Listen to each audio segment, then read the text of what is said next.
da série sobre vacinação, tá?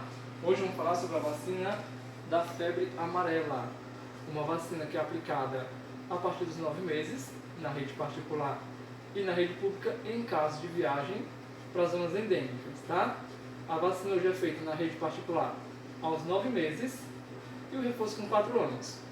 A partir de 4 anos de idade, ela é dose única, tá? Então, essa daqui é uma vacina que já foi aberta. É só para servir de exemplo, tá? Ela está aberta. Quando for preparar, lógico, você vai mostrar para o pai o nome da vacina com a validade dela, tá certo? Não sei quem está assistindo esse vídeo, mas aqui ela vai ser em 2022. Começa, lógico, com a lavagem das mãos, tá? Depois que você lavar a sua mão, você vai para a preparação, tá? Eu já separei aqui na minha cuba o material que eu vou usar para poder aplicar essa vacina.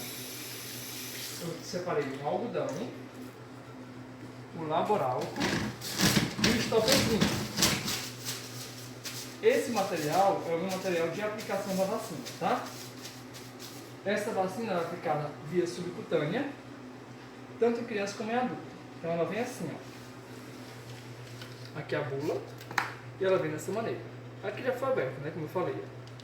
Como é que preparo ela? Tiro do lacre, coloco na minha cuba, sempre dentro da cuba.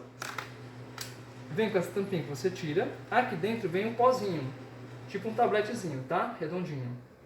Então como é que você faz? Depois de lavar a mão, lógico, né? Você vai destampar. Essa agulha, ela já vem na própria seringa. Então você vai colocar bem aqui no meio, ó. Coloco, injeto o líquido. Vou mostrar pra vocês, ó. O líquido aqui dentro, tá? O movimento de preparação dela é esse aqui, ó. Aí você vai prestando atenção que some. Todo o pozinho que está aqui dentro, ele vai desaparecer, até ela ficar homogênea. Terminei, eu vou virar para mim. Aqui tem uma fenda, ó. Desço a minha agulha e puxo, ó. Vou aspirando todo o líquido até sair, certo? Vou reencapar minha agulha, com todo cuidado para não tocar nela. Vou reencapar. Vou preparar o meu material, abrir o meu laboral, o meu stopper.